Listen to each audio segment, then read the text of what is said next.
What's up, guys? It's your boy, Barca Boy 103. Today we're going to be reacting to the Barcelona news over the past week or so, where we do have some big topics to discuss. Firstly, Hansi Flick has now had his input on Barcelona's marquee left winger signing this summer, and he is not in favor of signing Luis Díaz. He would rather Barcelona sign Nico or Lookman. We will discuss that, the situation around that as well. Secondly, the signing of Jonathan Tah is in jeopardy. Again, Barcelona have reached a principal agreement with him.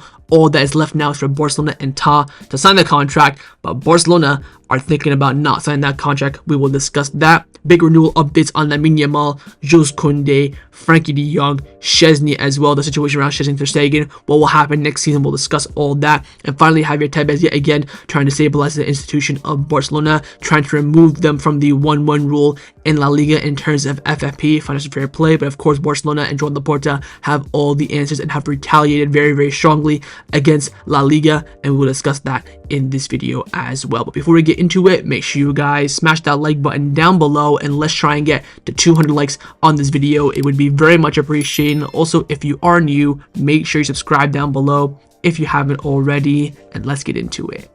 Now, before we get into this video is sponsored by Number One Foot. Number One Foot is by far the best replica jersey website on the market, and it's not even close. They have a variety of different items at the absolute best prices. They sent me 2 kits recently. First one is the retro Barcelona kit, the home kit, which I'm currently wearing right now, and also as well the second kit for that season in the blue edition. Oh my god, like, the stitching is fantastic, the quality is, superb. Feels like I have the actual, original kit for a fraction of the price. And if you use the discount code BOY at checkout, you do get 10% off your order. That's BOY. Use it at checkout, and all orders above $80 as well will receive free shipping. So what are you waiting for? Hit the top link in the description down below and get your new football kits today. Let's start off with the transfer news. Over the past week, we do have some updates in regards to the summer signing of a left winger, which of course is the main priority for Barcelona this summer. Now, Mark have come out saying that Hansi Flick considers that Luis Díaz does not fit into his profile. He prefers to bet on a young winger like Nico or Ademola Lookman from Atlanta. Now, when I say this is music to my ears, words cannot describe how lovely I think this report is. It goes on to say that Luis Díaz's starting price will not be less than 75 million euros. Barcelona see this as a lot of money for a player who is not considered an immediate necessity. We'll talk about that in a few seconds. Age is the reason Barcelona have a problem with Luis Díaz. He's 28, does not fit into Hansi Flick's plans of relying on young players. Now, a couple things to break down here. Number one, no less than 75 million. Corruption, that's outrageous for Luis Díaz. Get gone.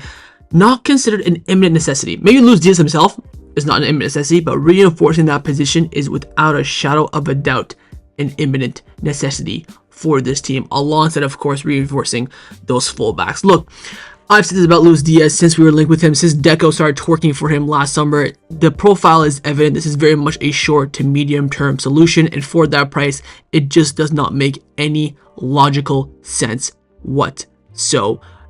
Just because he's South American and can play also at striker alongside left wing does not mean he should be, overlooked ahead of the likes of Nico. And I would take Lookman over Luis Díaz. If Lookman is, 30 million and Luis Díaz is 75 pushing 80, there's a 50 million euro difference.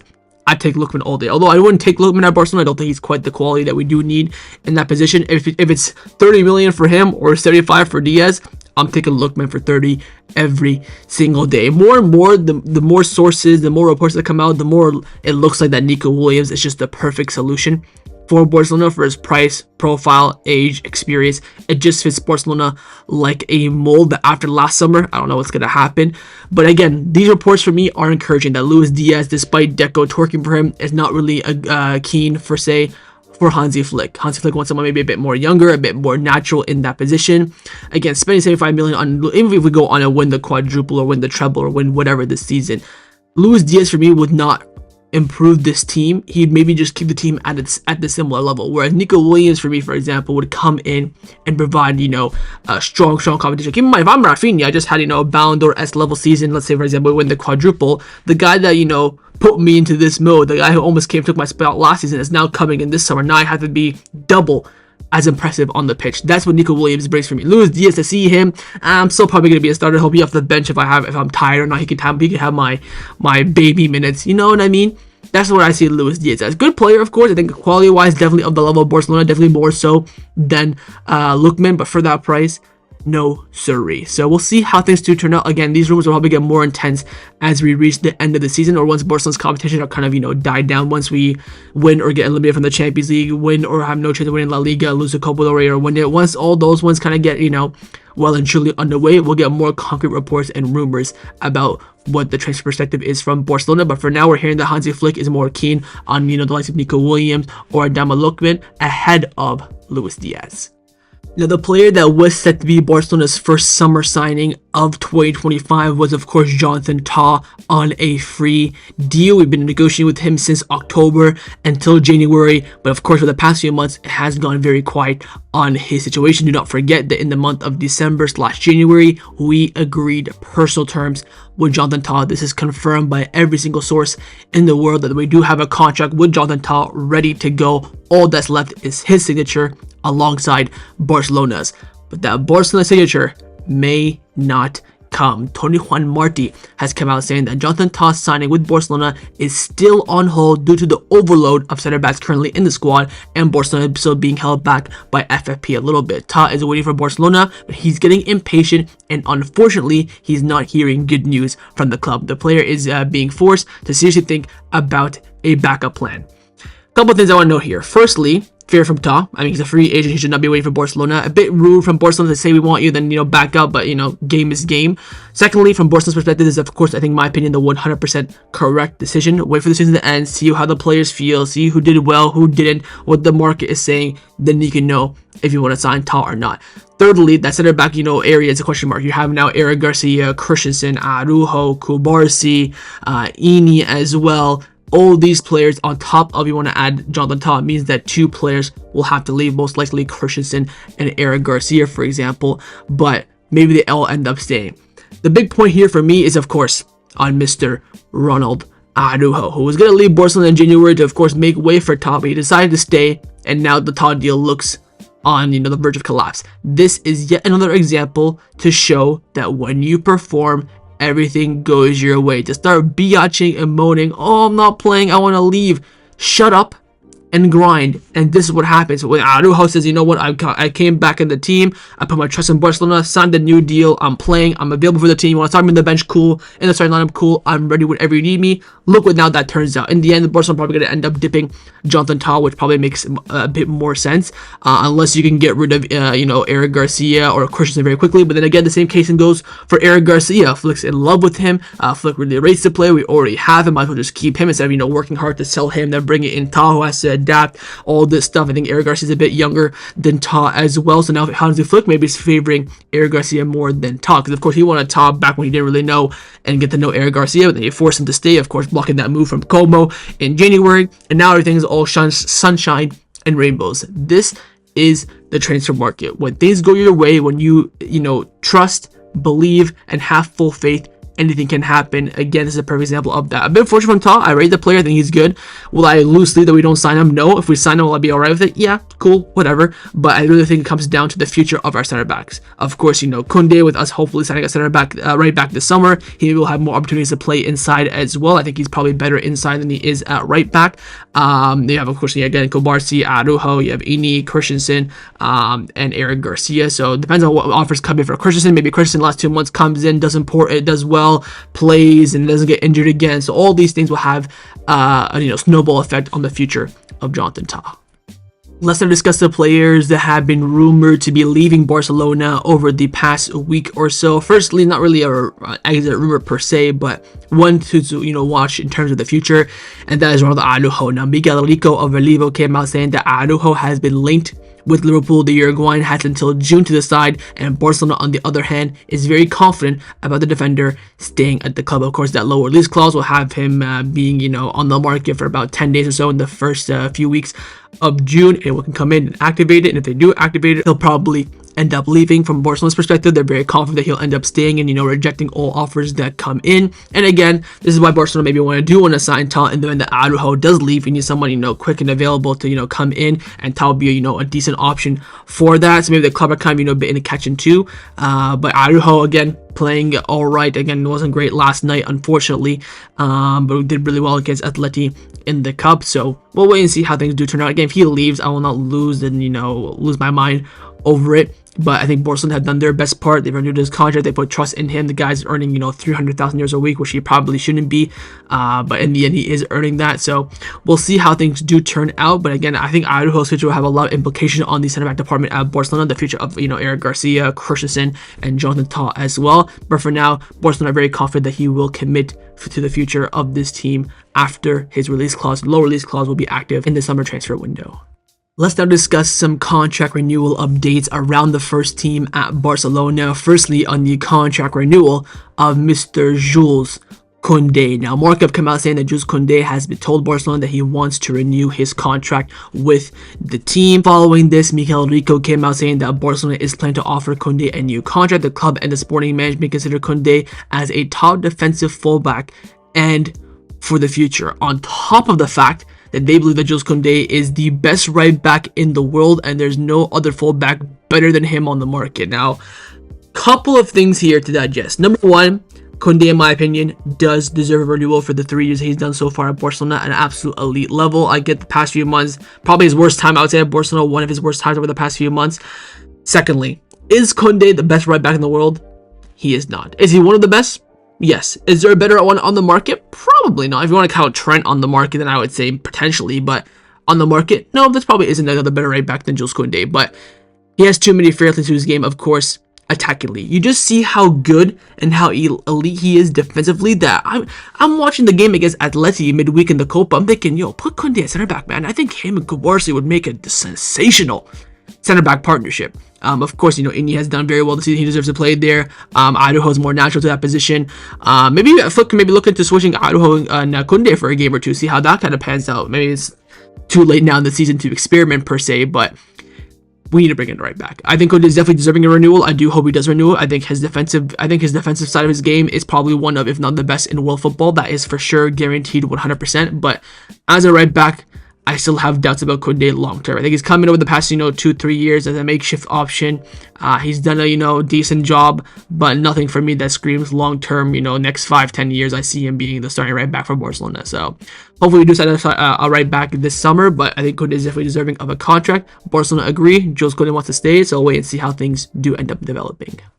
The next contract renewal update is on the contract renewal of Mr. Frenkie de Jong. Now, Mundo Deportivo came out saying that Frenkie de Jong is eager to commit his future to the club after having some doubts not too long ago. Deco's already working on it. Barcelona still consider his wages excessive, but are willing to find a solution that allows the de Jong to maintain them almost intact in his new contract. The easiest way to achieve this is, of course, shifting part of his fixed salary into performance-based variables. So again, the club want to keep him, and Frenkie, of course, is open to that. Nico also came out saying that barring any extraordinary offers, Frenkie de Jong will stay and fulfill his contract at Barcelona. The Dutchman's recent performances have been key in this decision. So again, Barcelona looking to renew him. Deco's happy. De Jong is happy. There's finally now some correlation between the two parties as well. They're discussing, they're talking, which of course is a big positive. And I think, of course, I think we can all agree at this point that Frenkie de Jong should renew his contract and does stay.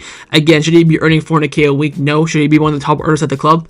Probably. I think 250k per week is a fair salary for him. Of course, a lot of that being heavily based on, not heavily based, but some of it, at least a good chunk of it, based on variables, so games played, maybe match performances, goals and assists, the team winning games, winning trophies. So I think Frenkie would definitely agree to that, as a lot of the players in the current team do have that kind of salary structure. His, of course, is still from the Bartomeu era, so hopefully we can get that sorted as well, and again retain his value. He's gonna have 1 year left on his deal this summer. I'd probably value him this summer probably around 60-70 million euros, but I doubt the club will, and offers will come in of that level. But he's been playing as one of the best midfielders in the world since the new year, so hopefully we do end up keeping him. Hopefully he has a big impact on the rest of the season to help Barcelona achieve what they want to achieve. Bit stinky the other night, of course, against Betis, but hopefully that's just a little bit of a drop in form, just like everyone else was in this game. And again, the club do continue to work on the renewal of Frenkie de Jong, which hopefully will be done around the summertime. Even better if it's done beforehand. The next contract renewal update is on the contract renewal of Lamine Yamal. Ferran Martinez has come out saying that Barcelona are confident in finalizing Lamine Yamal's contract agreement until 2030 in July, when the attacker turns 18, though everything discussed with Jorge Mendes remains verbal for now. Manchester City and Liverpool are monitoring the situation just in case. So again, everything's advanced. Like Jorge Mendes has confirmed multiple times when he's been leaving restaurants and meetings and getting caught by the press, he says that Lamine Yamal will 100% renew. Lamine Yamal says that as well. There's absolutely no worry about whether he stays it or not. The real worry, not even a word, but the real question mark is really the details of the contract, the length, the clause, most importantly, the freaking wages. Mundo Deportivo have also come out saying that Barca believe that Lamine Yamal should be one of the highest paid players in the team. I was scared that this day would come. Does Lamine Yamal deserve to be one of the highest paid players in the team? Yes, 100%. Should he? I think the answer is no. The guy is too young to be earning, 400k, 300k per week. Messi at his age was not earning this kind of money. Messi started earning his bank when he was 23, 24. That's when his wages got, skyrocketed to the top. You cannot be giving Lamine Yamal this kind of money. What happens if, things don't turn out? Again, we did the same thing with Ansu Fati. Now we're dreading Ansu Fati. We're struggling to get rid of him. He's on huge money, 200k per week, of course, given to him from what he did before his injury. Of course, God forbid this happens with Lamine Yamal. I do think Lamine Yamal is a bigger talent than Ansu Fati. I think Ansu Fati at the time exploded faster and bigger than Lamine has now, but I think Lamine Yamal's talent is way higher than Ansu's. But giving him one of the highest paid salaries, again at his age as well, has he goes and buy, uses the money and buys Lamborghinis, goes to party and this is the stuff that I'm worried about. I think the first thing you have to do is give him the number 10 and see how he handles that responsibility. I think he should be starting to earn his money maybe when he's around 20, 21, when he's been in the team for a few years. All right, we cannot hold back anymore. Here's your bank. You deserve it. I think he should be earning a decent wage, maybe around 200,000 per week. If you want to make him one of the highest paid, again, on variables, maybe he has a base of 175, 200, then you base it on, GA, performances with the team, achievement for the team. You want to push that to 250, 275. I don't mind that. But his base salary for me still has to be 200,000 a week or lower. It cannot go more than that. I don't want to, hurt him mentally, putting the pressure on him as well. This is why I think, renew him now on, a fair contract. Give him the number 10 this summer. See how he handles it. See how he takes the pressure with it, the criticism, the limelight of it, the joy, the anger, everything that comes with it. See how he handles it, and then that could really give you a good representation. But we should not be giving him, Frenkie de Jong, Kounde, Rafinha, Lewandowski kind of salaries. He should be, underneath them, in my opinion anyways. We'll wait and see what the club do. The club will probably do anything to keep him at this point. But again, in terms of the contract renewal, everything is fine. Everything is going according to plan. The 100% they will both renew Barcelona and Lamine Yamal. The question now really is when, and also the details behind it as well. The next contract renewal update is on the contract renewal of Wojciech Szczęsny, which again is looking like it's pretty much done at this point. For Mr. Romano's come out saying that Szczęsny and Barcelona's verbal agreement over his contract extension is nearly done. A few small details left to be sorted out before officially extension happens. The extension comes following Flick and Barcelona's board approval. So we know that Szczęsny came out doing interviews saying that he's going to decide his future very soon. It looks like he will be staying another year at Barcelona. And of course, that means competing next year with Marc-Andre ter Stegen in the goalkeeper department, which also means that hopefully Anake Peña will be sold or moved on this summer, which I believe is the correct move as well. So we'll see how things do turn out. Again, his renewal right now is probably the most advanced out of De Jong, Lamine, Kounde, Rafa as well, because it's a very simple renewal. And it looks like Barcelona will get this over the line, and it looks like we will get the green light from Tech as well. Now, with the contract renewal of Szczęsny, of course, the question now will be who will be Barcelona's number 1 goalkeeper next season? Who will it be for the rest of this season? What's going to happen when Ter Stegen comes back? Again, Ter Stegen has been Barcelona's number 1 goalkeeper since, 2016? He's also, of course, the captain of the team as well. And the current situation is that Ter Stegen in the Champions League still cannot play. Of course, in La Liga, Copa del Rey final, he can still play, of course, if he comes back fit. Mundo Deportivo came out saying that Ter Stegen is nearing a return from injury, but if he's cleared to play in the Champions League, UEFA regulations would require Barcelona to choose between him or Szczęsny, as only one can be included in the squad for a given game, according to the article 331.14. And according to that article as well, once the injured or ill goalkeeper is fit to return to play, he or she may take over from his or her substitute. In the return of the original goalkeeper must be announced to the UEFA administration 24 hours before the match in which he or she is scheduled to participate in. So the only way for Ter Stegen to play in Champions League for the rest of the season is if Szczęsny is removed from registration. It also means that Szczęsny cannot play the Champions League again this season. Of course, it'd be absolutely idiotic. I think even if Ter Stegen comes back tomorrow, fully fit, ready to go, you guys stick with Tech for the rest of the season. I think it would be stupid and dumb of Flick to change it. You want to give, Ter Stegen a petty La Liga game if we already won the league. Last 2 games, sure, why not? Crack on, but Copa del Rey final, rest of the Champions League campaign, rest of the league games until we win the league, it has to be Szczęsny in between the sticks. Ter Stegen has come out in the media speaking, and he's not sounding like he wants that to happen. He came out saying the idea is for me to return this season when I feel well. I'll talk with Flick and we'll discuss. Szczęsny's doing fantastically well. I'm very happy with him, and we have a great relationship since day one. Only one between Szczęsny and I are eligible for the Champions League. Well, that's a matter, isn't it? We're not in a position to talk about these things right now. The only thing I can say is that the team must continue on the path and win the upcoming matches. What the hell is... well, that's another matter, isn't it? Listen, Ter Stegen, listen. Your stock right now, from the Barcelona fan base, is at an all-time freaking low. If you put up a fuss and start biatching, moaning, and crying that you want to play, deregister Szczęsny, put me in the Champions League, I'm the captain of the team, and use all this stuff, your stock will never be able to recover. Take it on the chin. Stay calm. You're going to get a La Liga medal. You're going to get a Champions League medal. You're going to get a Copa del Rey medal. You're going to get, of course, already gotten the Super Cup medal. If we do go on and win these trophies, you will get a medal. It'll go on your record. So calma. I know you want to be there, big game, big moment. Forget about it. Forget about it. He should not be... I think Flick should really shut this down for him now. Like, look, mate, you can come back, maybe play a couple petty La Liga games and we win the league, but you ain't playing Champions League. You ain't playing that Copa del Rey final. Rest easy, boy. If I'm Flick, I'm saying that. Get that in his mind now. Let him be sad and crying. I want to leave, blah, blah, blah. Let him get that, crying this out for a week or two until he humbles himself. Next season will be very, very interesting. I think one of them will have to be, of course, the Cup goalkeeper. Whether they play Spanish Super Cup, Copa del Rey, Champions League, and La Liga, separate. I don't know how they're going to do it. Of course, we saw with Barcelona with Bravo and Ter Stegen. Ter Stegen played all the cups and Bravo played all the league games. But when we had Silesen, Ter Stegen played Champions League and La Liga, whereas Silesen only played Super Cup and Copa del Rey. So we'll see how things do turn out, but I feel like Ter Stegen is going to make this into a situation where he shouldn't be.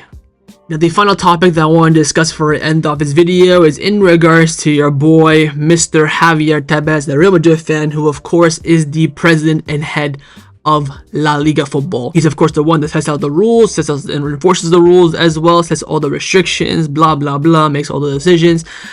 He's now come out following him losing the CSD court case in terms of Dani Olmo and Pau Victor's registration. He's now kind of avoided what Barcelona used to get that registration, which of course now coincides with us not being in the 1-1 rule anymore. Mundo Deportivo came out saying that La Liga has voided Barcelona's financial fair play operation that allowed the registration of Dani Olmo and Pau Victor after the club's new auditor excluded 100 million from VIP seat sales, pushing finances over the limit. This decision follows conflict financial reports, 3 auditor changes in 3 months, and the reduced squad cost limit. Consequently, Barcelona lacks fair play, and La Liga will report the auditor to the Institution of Accounting and Auditing. So apparently Barcelona had about 5 different auditors. They did the numbers wrong. La Liga caught them. They're now punishing Barcelona and also to punish the actual auditor himself. Mundo Deportivo came out saying the FFP VIP situation has certain points. Firstly, Barcelona's financial fair play operation has been suddenly voided by La Liga, putting the registration of Dani Olmo and Pau Victor in jeopardy, which of course now we know it hasn't. The club's auditor, Crow, has been taking the preceding approach and not excluding the 100 million VIP seating operation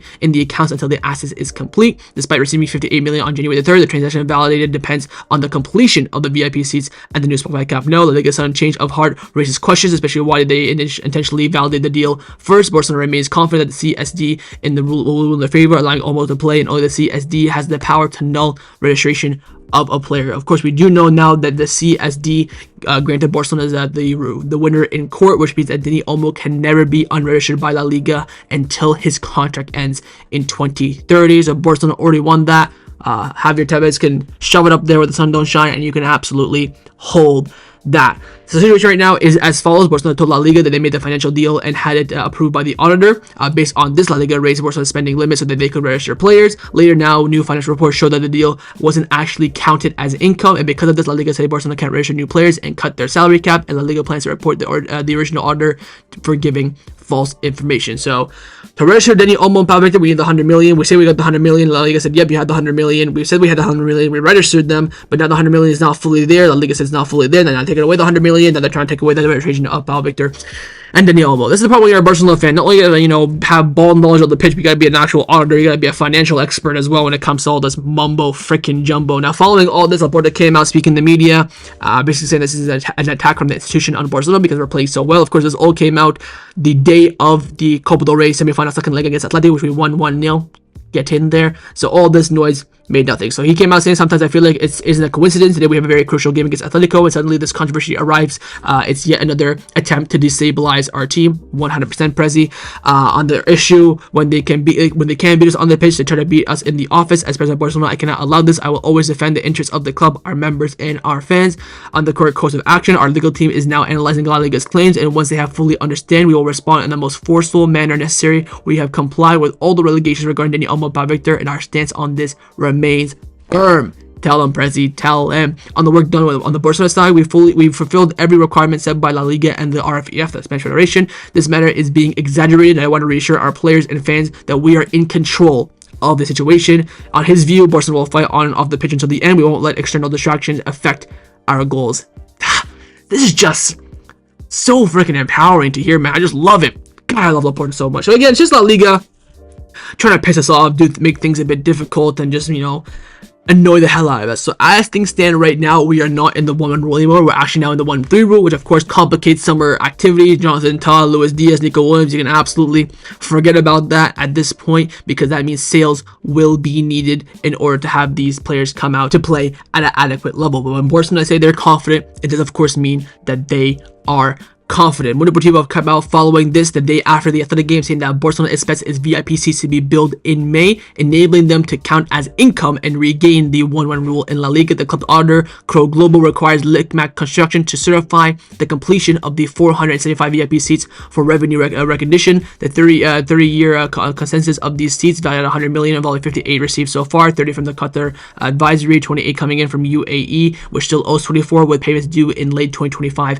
and 2026. Once certified, La Liga will validate the income, allowing Barcelona's financial flexibility in the summer transfer window. So for us to go back to 1-1 rule, we gotta build these boxes and put them in the Camp Nou by June, pretty much. And the club are confident in this, similar to the auditor of the club, Crow Global. He also mentioned this in the report as well. So all Barcelona have to do to go back to the 1-1 rule is not get more money, find another, economic lever, just build the VIP seats in time, and Barcelona are confident of that. Relivo then followed up by saying that Barcelona won't have to sell any players this summer to compensate for La Liga's financial situation. The VIP box issue will be resolved before the summer, meaning they will return to the 1-1 rule. So again, we're back to normality. We're going to be fine. Again, it's just Tebas being butthurt and salty and pissed off that we absolutely cooked him in court with the CSD, and of course registered Pau Victor and Dani Olmo now for the foreseeable future. He's just a bit crying, a bit moaning.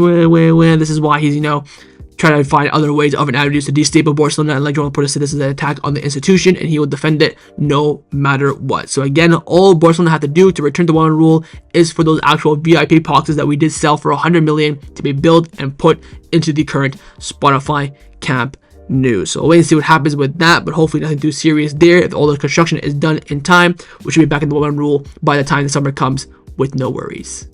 So that was my reaction to the Barcelona news over the past week or so. Hopefully you guys enjoyed this video. If you did, of course, make sure you drop a like down below, and of course in the comments down below as well. Let me know your thoughts on everything we did discuss. Main thing I want to know firstly, of course, is your thoughts on Hansi Flick's impact on the left winger signing. Do you agree with him that you rather sign Nico Williams and Lookman over Luis Díaz? What are your thoughts on Deco twerking for Luis Díaz? Secondly, on Jonathan Tah as well, would you still sign him? Would you not sign him? Would you wait to see what Araujo does with his future? Would you sell Eric Garcia and Christian and bring Tah in? What are your thoughts on Tah's future in terms of Barcelona? On the renewals as well, you happy that De Jong, Lamine, and Kounde renew their contract with Barcelona? Would you rather them not? Would you maybe offer De Jong low salary, get rid of him? Same with Kounde. Of course, I mean, we all agree Lamine should stay. And finally, thoughts on Javier Tebas again trying to destabilize Barcelona both on and off the pitch. And of course, make sure you guys subscribe down below if you haven't already, and I will see you guys next time on the channel. Take care and Forza Barca.